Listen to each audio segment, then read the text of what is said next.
तीन बातें मुझे बड़ी महत्वपूर्ण लगती हैं, बाकी तो वही पृष्ठ पेषण है। कई दिनों से हम लोग कर ही रहे हैं और जनता सुन ही रही है। तीन बातें नव्यता लिए हुए हैं। एक बात भारत के प्रधानमंत्री ने बहुत महत्वपूर्ण कही आज के कार्यक्रम में अपने संबोधन में।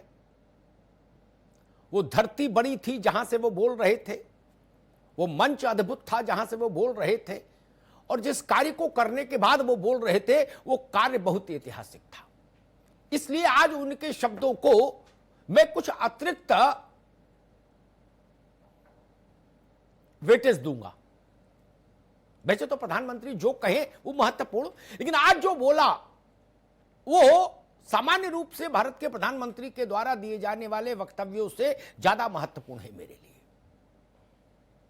क्योंकि वो पीठ महत्वपूर्ण थी जहां प्रधानमंत्री मौजूद थे और जो लोग उनको सुन रहे थे वो भारत की अखंड धार्मिक चेतना के जो 30, 35, 40 अलग अलग शाखाएं हैं जिनको हम लोग संप्रदाय कहते हैं, मत कहते हैं, उन सब के प्रतिनिधि संत चरण वहां मौजूद थे। इससे बड़ा भारत का धर्म समागम कभी नहीं हुआ, कभी नहीं हुआ।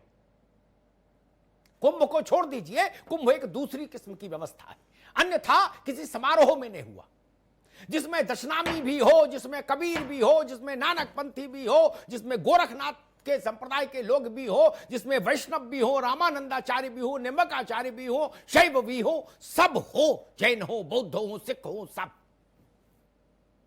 इतना बड़ा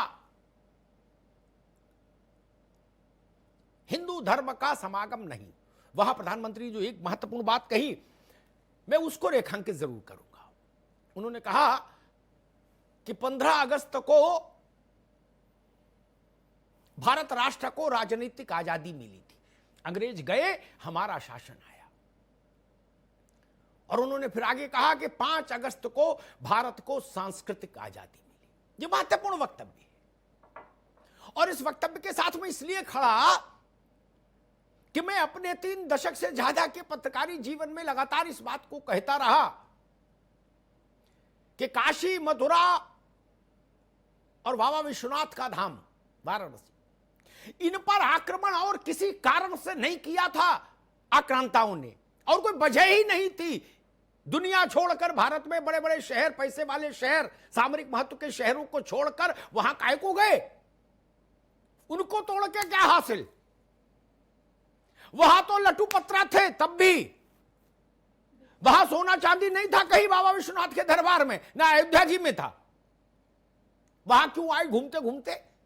आप भारत के मस्तक पर काला टीका लगाना चाहते थे, और ऐसा टीका लगाना चाहते थे कि हम चले भी जाएं ये टीका बरकरार रहे। वो भारत के आत्मसम्मान पर कुठाराघात के लिए ये प्रयोग किया गया था। इसलिए प्रधानमंत्री ने अगर इसको सांस्कृतिक आजादी पर्व कहा है तो मैं इसके पक्ष में खड़ा हूं। ये सच में सांस्कृतिक आजादी है भारत की।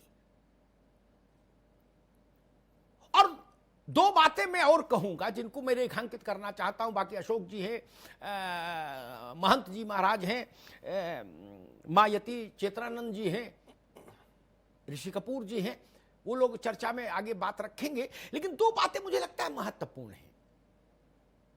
सामाजिक और राजनीतिक जीवन में वचन की शुचिता रहनी चाहिए, वचन की शुचिता। उसके बिना राम भक्त नहीं हो सकते आप, क्योंकि राम की पहली कसौटी है रघुकुल रीति सदा चली आई, प्राण जाहि पर वचन न जाहि। तुलसीदास कह गए, मैं नहीं कह रहा, 600 साल पहले। यह प्रसंग मैं यहां क्यों लाया? नाहक नहीं लाया। 3 दशक से ज्यादा समय से संघ परिवार से यह प्रश्न पूछा जाता था। उनके समर्थक तो नहीं पूछते थे, वो तो भरोसा रखते थे उनमें, लेकिन उनके वैचारिक विरोधी जरूर उनका मखौल उड़ाते थे। जब नारा होता था कि रामलला हम आएंगे, मंदिर वहीं बनाएंगे, तो कुछ लोग कहते थे रामलला हम आएंगे, तारीख नहीं बताएंगे। महंत ब्रजमोहन दास भी हमारे साथ जुड़ गए हैं, उनका भी बहुत बहुत अभिनंदन। संघ में एक बेचैनी होती थी और होनी भी चाहिए। वो छटपटाहट मैंने संघ और भाजपा के रिश्तों में महसूस की जब वाजपेयी जी प्रधानमंत्री थे। मैं बहुत सारी अंतर कथाओं का प्रथम पुरुष में गवाह हूं, प्रथम पुरुष में, फर्स्ट पर्सन में। मैं जानता हूं रज्जू भैया और सुदर्शन, और उसके बाद सुदर्शन जी और वाजपेयी जी प्रधानमंत्री थे, तब क्या समस्याएं आई वचन, इसी वचन को लेकर। और दूसरी बात होती थी कि धारा 370 हटाएंगे, ये श्यामा प्रसाद मुखर्जी से जुड़ती थी बात। जहां हुए बलिदान मुखर्जी वो कश्मीर हमारा है। लोग कहते थे अच्छा बताइए कब करेंगे, है आपके वश का नहीं। एक बड़ा फेमस फ्रेज है आजकल नौजवानों में, ए भाई तुमसे ना हो पाएगा। ये तो वचनों की प्रतिपूर्ति भी होनी चाहिए सार्वजनिक जीवन में, हो गई। और इसलिए भी होनी चाहिए, यहां मैं भाजपा से इतर खड़ा होता हूं। मैं हमेशा यहां मेरा वैचारिक अधिष्ठान संघ की सोच के नजदीक खड़ा होता है। मैं मानता हूं अगर आप किसी वचन को जनता के सामने रख रहे हैं और उसके आधार पर मत ले रहे हैं, तो यह आपका नैतिक कर्तव्य बनता है कि उस वचन की प्रतिपूर्ति हो। नरेंद्र मोदी की सदारत वाली सरकार ने अपने दूसरे कार्यकाल में 2 वचन पूरे कर दिए, अब 1 वचन बचा है। 3 ही वचन थे इस वैचारिक परिवार के, समान नागरिक संहिता, 370 का उन्मूलन और अयोध्या में रामलला का मंदिर।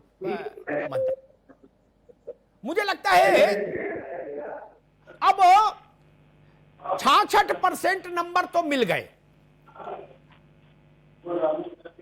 अब उस वैचारिक कसौटी पर सरकार को यह देश 66% नंबर देता है सहर्ष। 33 बचे, उस पर प्रधानमंत्री कुछ चिंतन कर रहे होंगे, संघ भी कुछ दिशा निर्देश दे रहा होगा और कुछ चल रहा है, ऐसा मैं महसूस भी कर रहा हूं। कब होगा, कैसे होगा, यह राजनीतिक विषय है। लेकिन तीसरे प्रसंग पर भी बात चल रही है कि इस देश में किस रूप में एक समान नागरिक संहिता लागू की जाए।